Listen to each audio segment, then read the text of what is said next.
Welcome back, Musto0063 here to finish off, for now, the last Robot Master on view. And therefore, I certainly won't be bursting any bubbles with regard to who it's going to be. Yep, it's Mr. Rookhead himself, Burstman.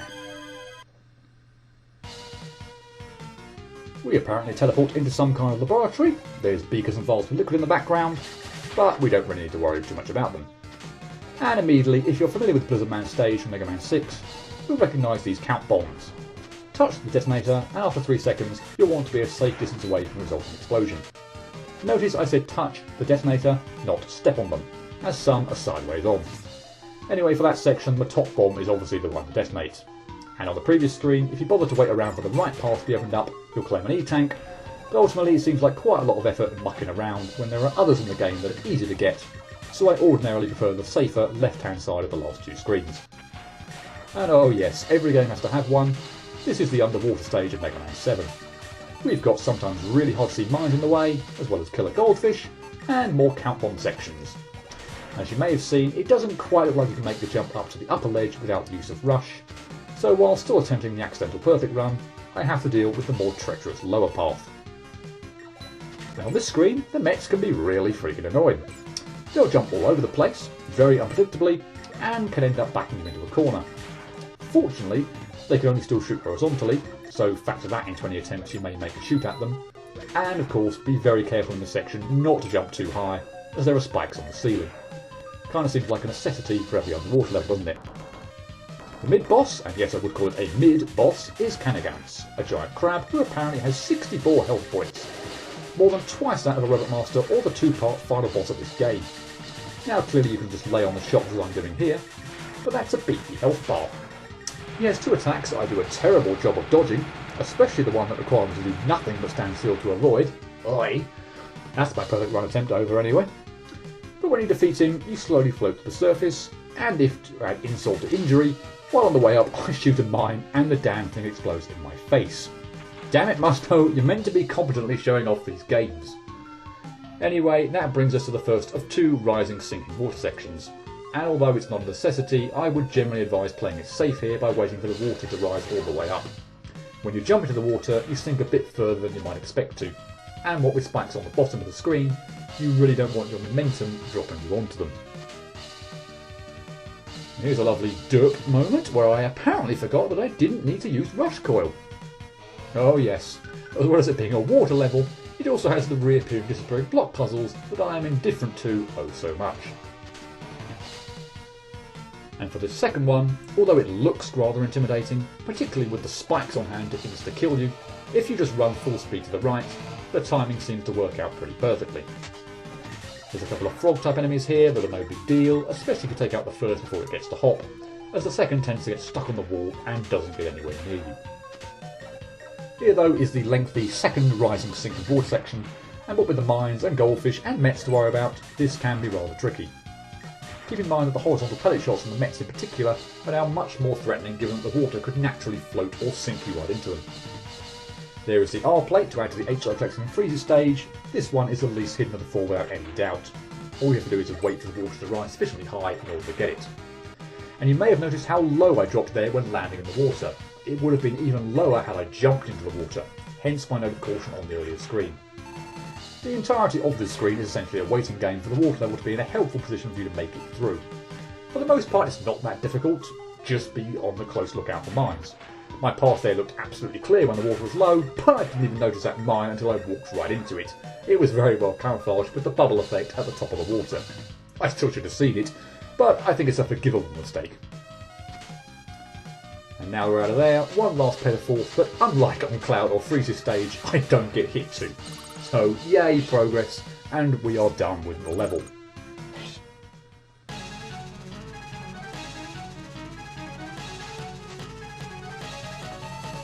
First thing to note, there are spikes on the ceiling.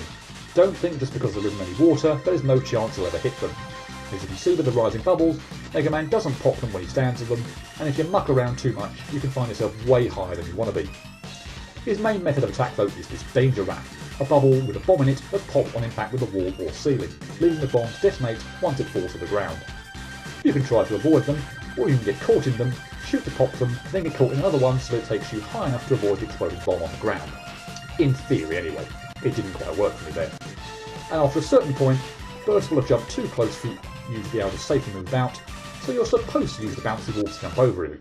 Although again, for whatever reason, a bit like I want to be wall jumping, it didn't seem to want to work for me this time.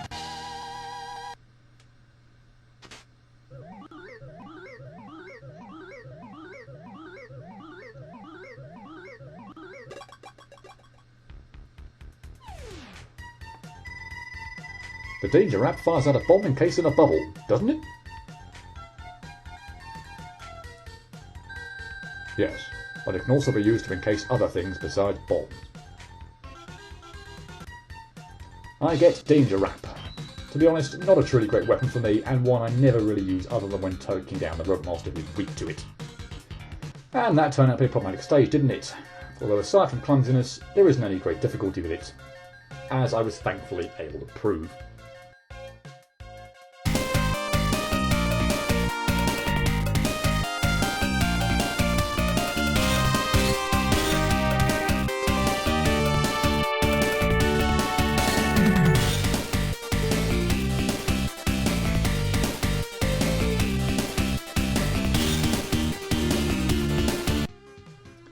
Sorry guys, a bit of a long level to watch all over again. It takes around 4 minutes just to get to Burst Man. It only took 2 to reach Freeze Man. But I'll chime in when the outtakes started to occur.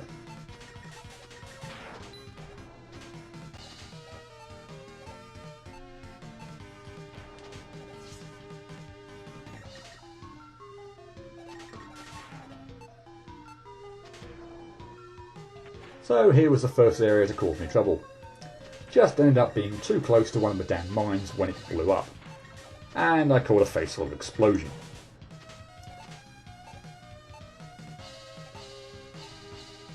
And a couple of mess ups on this screen. The Mets can catch you out because you never know how they're going to jump. But by the time this run came about, I pretty much knew where all the Mets were and was able to more or less shoot them before they were able to do too much. So, to deal with the mid-boss, if he fires his water cannon at you, jump the first 2 shots and you'll automatically leave the third at the top of the screen. If he shoots bubbles, shoot at them but don't jump and you'll be fine. Now one move he has which he didn't do during the Let's Play version is to ram at you, and despite what it may look like, you do have enough room to safely slide under him. A few clumsy outtakes here, taking too long to jump out of the way of the water cannon attack. And on the way up to the surface, don't shoot at the mines like I did before. You're too close to avoid the explosions, so just concentrate on avoiding them. And if the water level is lowering, don't try to cut corners and take things too quickly. Fortunately, I had the presence of mind to move left and avoid the uppermost mine, but it so was not worth the risk. And yes, despite what I said before, you can make that jump while the water level is high, but I think me doing so was more a lack of patience thing rather than thinking it was actually a good idea.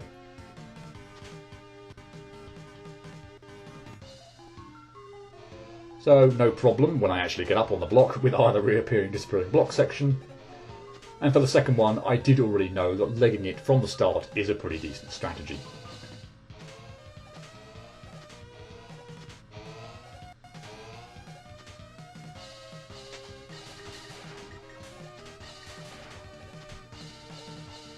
Then there's this screen. Dependent on where you are at what point in time, dealing with some of the enemies, especially the Mets, can be tricky. By the way, I didn't grab the R plate for any particular reason other than it getting me a bit further away from the fish.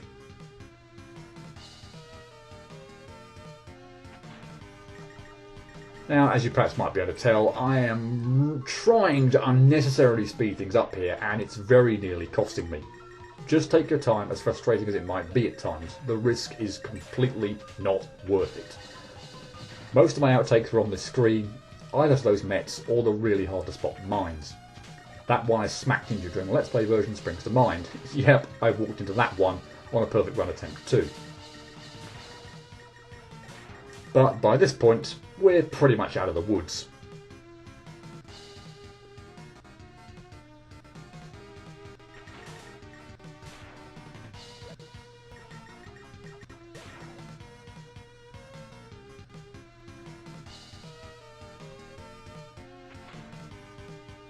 Just make sure you don't horribly foul up defeating this last Petaforth. And thankfully, I never did.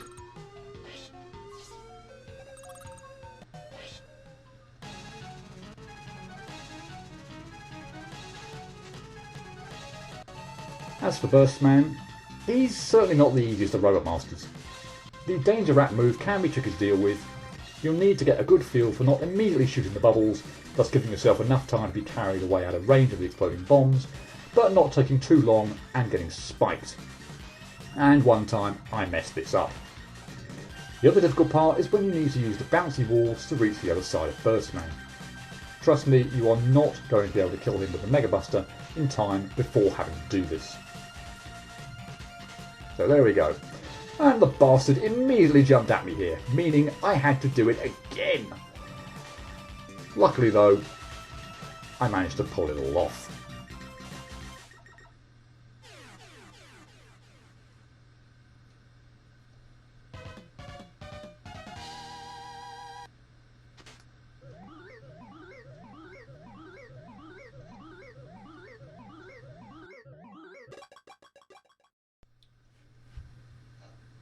That's all 4 Robot Master stages currently available defeated. And I made sure my recorder was set up properly before even attempting the stage. Yeah, see last video's difficulty analysis for the story behind that debacle. First stage took me 35 minutes to achieve the successful perfect run, and I suffered 11 outtakes, 2 of them on the Robot Master. Burst level is rather long, with, thanks to the rising receding water sections, a lot of waiting around, and that drags things out considerably more than in other stages. The gimmick itself isn't too bad. I'm much more bothered by the exploding enemies being rather nicely camouflaged by the water. The number of times I run into one, without having seen it was there, was more than I'd care to admit. Also, the mechs throughout, but particularly in the moving board sections, can be rather annoyingly placed at times, so do be on guard. But other than this, the mid-boss is probably the only thing about the level worth a specific mention. In all honesty, he's really not that bad, but it's easier than you might think to miss time dodging his water shot attack, and you'll need to factor in the water physics, or Mega Man's higher jump, when taking evasive action. As for Burstman, it's usually a pretty straightforward fight, until you get him down to about a third of health. By this point in time, provided you've stayed over the left-hand side of the screen, Burst will be positioned pretty close to you, and it'll be time to make your way over to the right-hand side.